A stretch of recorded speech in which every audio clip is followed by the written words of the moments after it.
Magandang araw mga idol, boxing update po tayo kasi meron binanatan itong si Carl James Martin.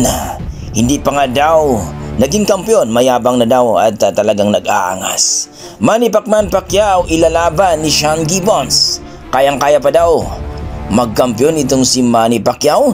Yan ang ating pag-uusapan ngayon mga idol. Pero kung bago kayo sa ating YouTube channel, baka pwede makahingi ng isang like, subscribe at pakipindot na rin ang ating notification bell. Well mga idol, no? Dito nga sa live ni Coach Jason Casimero, ang nag-iisang coach ni Cuadrolas Casimero, no? At binanatan nga itong si Carl James Martin. Nag-aangas daw itong si Martin at nagmamayabang. Real talk lang daw ito. Wala pa daw napatunayan sa larangan ng boxing mga idol.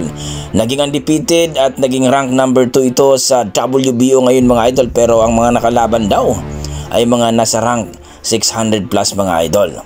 Well mga idol, nakatakda nga ng lumaban itong si Martin dito kay Ruben Tostado noong nakarang December 30 mga idol. November 30 mga idol. Pero napospon nga ito.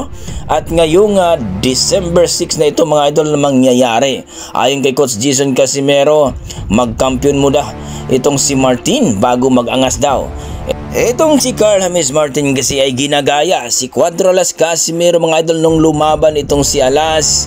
At nag-uwiin ito sa bansang Japan na hindi nakuha ang timbang ni Casimero na para bang nangiinsulto dito sa ating nag-iisang Alas. Kaya binanatan ito ni Coach Jason mga idol na kung saan mga idol nagmamayabang pero wala pa daw napatunayan. Well mga idol, real talk lang daw ito. Well mga idol, maraming ang nag-react dito kay Carl James Martin na kung ginaya itong si Casimero. Kumbaga pang-iinsulto ito sa sarili niyang kasama o kasamaan sa boxing mga idol na hindi nakuha ang timbang. Well mga idol, no, wala pa nga daw itong napatunayan si Martin pero kung umasta daw ay parang kampiyon daw ito. Ayon kay Coach Jason Casimero mga idol na magkampiyon muna daw itong si Martin bago mag-angas.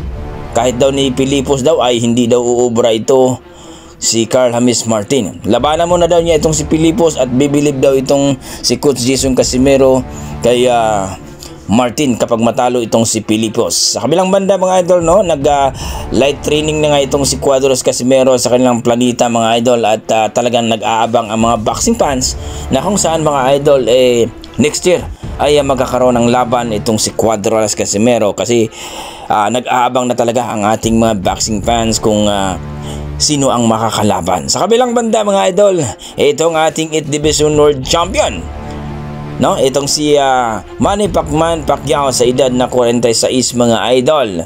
Ayon kay Sean Gibbons mga idol na kaya pang lumaban itong si Manny Pacquiao hanggang 50 years old.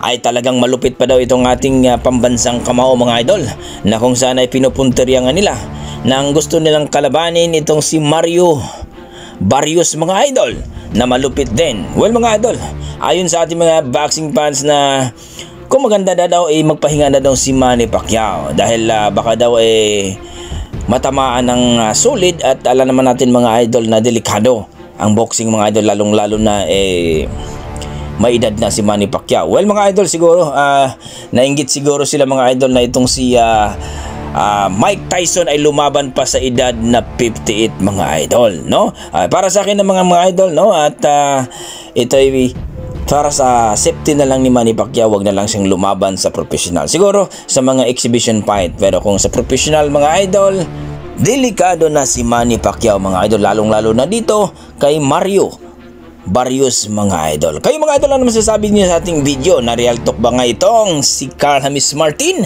Magkampiyon muna daw bago mag-angas. I-komento mo na sa baba mga idol para ating pag-usapan. Maraming salamat.